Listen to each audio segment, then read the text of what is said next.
State Department wishes admitting colossal amounts of jihadists into our communities and campuses and our refugee programs. That's why you see all of these big demonstrations in New York and Chicago. Nobody can believe what's taking place. They're letting them in at levels that nobody's ever seen before. We cannot allow that to happen. We don't want to be like Europe with jihads on every corner. That's what happens. I mean, we're going to be like Europe. You take a look at London, you take a look at Paris, you take a look at Munich, what's going on over there. Everybody's talking about. We want to be the United Hamas States music. of America, and we want to make our country great again. Right now, we don't have a great country. We have a laughing stock. Thank you. As president, I will end once and for all the mass importation of anti-Semitism into the United States. Yes! And just as I did before, we will keep radical Islamic terrorists the hell out of our country. We're going to keep them out of our country. We were keeping them out. We were keeping them out. Yeah. You remember the travel ban? On day one, I will restore our travel ban. We had a travel ban because we didn't want people coming into our country who hate our guts. Really love the idea of blowing our country up. Let's blow up our streets and our shopping centers and our people.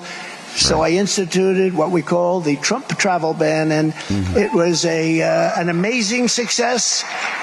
It was suspended immediately upon his coming into the country. And I never talked about this for 4 years. I never mentioned it. We didn't have one incident in 4 years because we kept bad people the hell out of our country. We kept them out. We didn't have not one instance.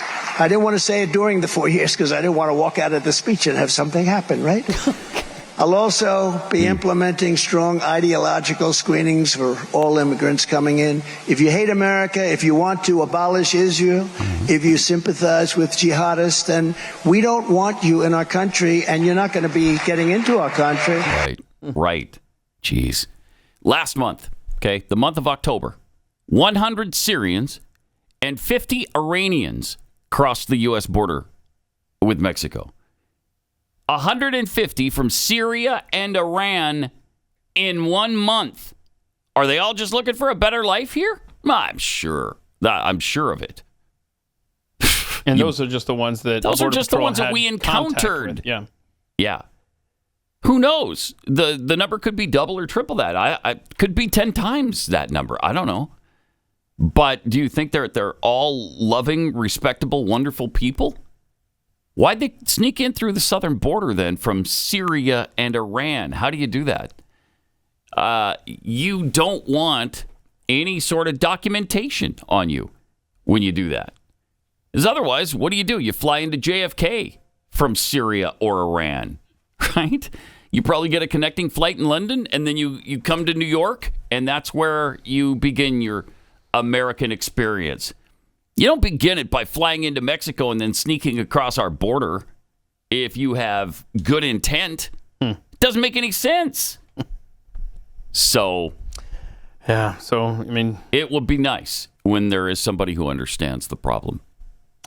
I think the left understands the problem. They just love the chaos. Yeah, they don't care. They love the chaos. And all these rallies, by the way, I was reading an article from the New York Post reporting that George Soros, surprise, has funneled more than $15 million in the last several years to these pro-Palestinian groups, the ones that are organizing all of these mass protests in the streets around Europe and in our own country, as a matter of fact. And isn't it something how the pro-Palestinian sentiment also seems to come completely equipped with anti-Americanism?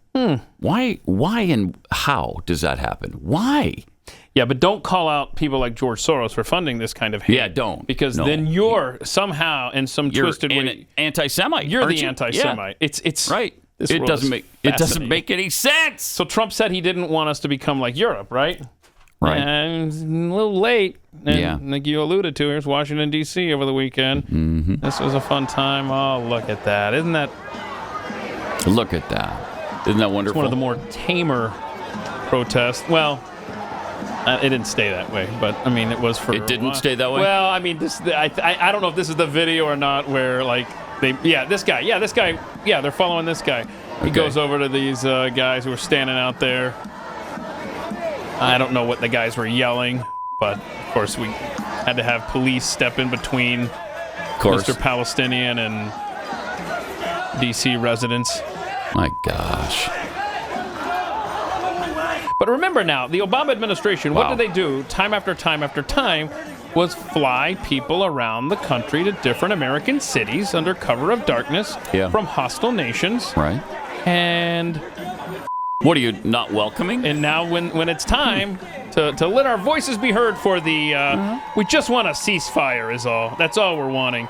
And by the way... well, that and the total destruction and annihilation of all Jews in Israel. But you add that in there. That's... You're coloring the news. I know, sorry. We're learning that between 3,000 and 4,000 innocent Palestinians from Gaza entered Israel with Hamas in order to commit those atrocities. Because remember, we 3,000 played to 4,000. Right, we played the clips. gosh. I think it was a clip from MSNBC or something where the guy was saying, some people came in, some residents. 3,000 to 4,000.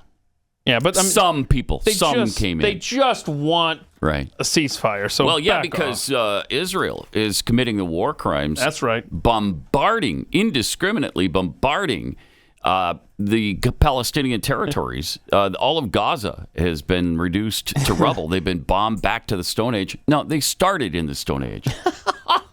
So don't give me that. They started that incursion, by the way, and I think we're already up to, I think it was 55 Hamas leaders that were killed overnight.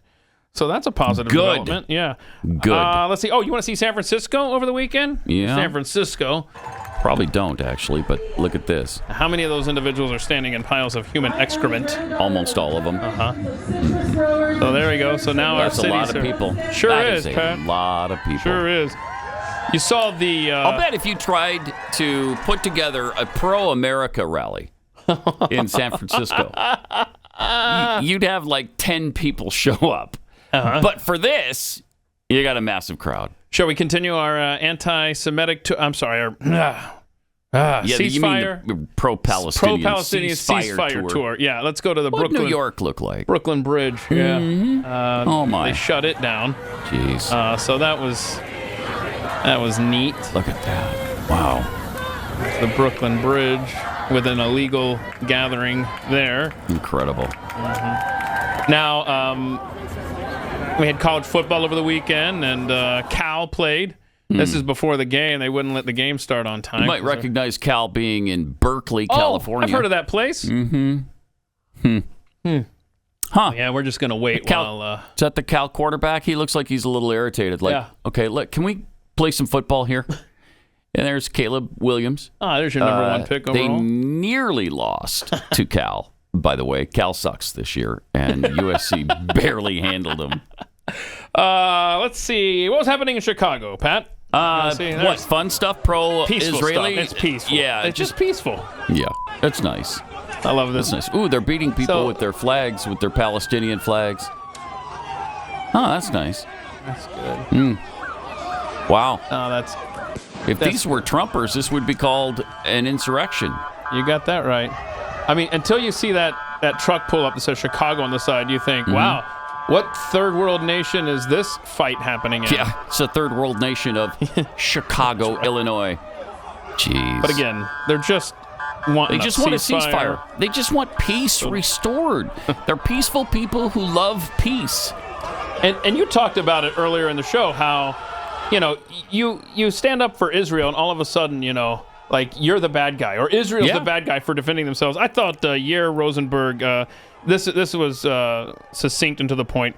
The anti-Semitic gaslight in 3 steps. Number 1, it's not happening. You're paranoid. Number 2, it's fringe. Stop pretending it's significant. Number 3, well, what did you expect? I may not like it, but it's understandable. The anti-Semitism. Shut up. Right. Jeez. Wow. So true.